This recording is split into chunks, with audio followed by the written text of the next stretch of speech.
On the night before Thanksgiving, 1971, a man in a business suit jumped from the back of a commercial airliner into a rainstorm in the dark at 10,000 feet, carrying $200,000 in cash.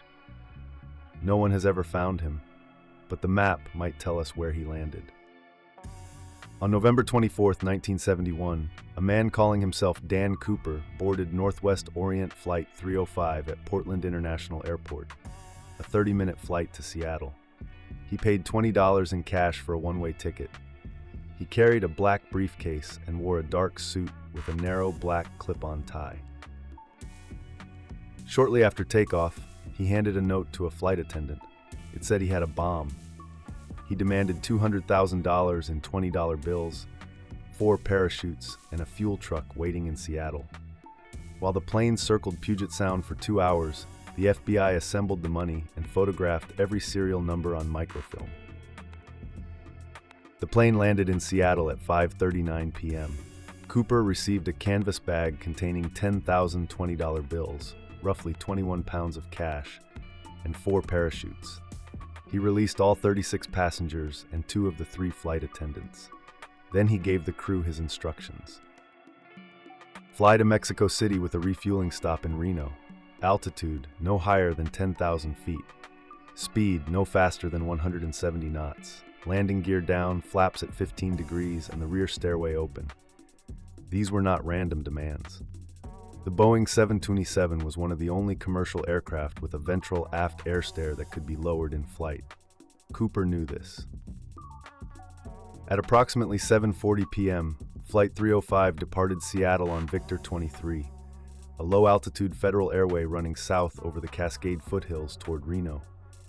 2 F-106 fighter jets from McCoy Air Force Base followed above the clouds, but they could not see the aircraft below. At 8:13 p.m., the flight crew detected an oscillation in cabin pressure and a sudden upward movement of the aircraft's tail. Someone had opened the rear stairs and jumped. The plane was over southwestern Washington, somewhere between the Lewis River and the town of Ariel. Below, dense old-growth forest, steep ravines, and a rainstorm. Cooper jumped at 10,000 feet into a pitch-black sky, wearing a business suit and loafers. The temperature at that altitude was approximately -7 degrees Celsius. Rain was falling, and clouds obscured the ground at 5,000 feet. He had no helmet, no survival gear, and 21 pounds of cash strapped to his body. The FBI estimated his chance of survival at roughly 50%. When the plane landed in Reno at 10:15 p.m., FBI agents boarded and found the cabin empty. Cooper was gone. Left behind on his seat, 2 of the 4 parachutes, 8 Raleigh cigarette butts, and a black JCPenney clip-on tie. The FBI designated the case NORJAC, Northwest Hijacking, and launched one of the largest investigations in its history.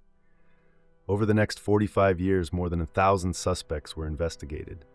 Army troops from Fort Lewis searched the suspected drop zone on foot, covering miles of dense forest and rough terrain. They found no trace of Cooper, no parachute, and no money.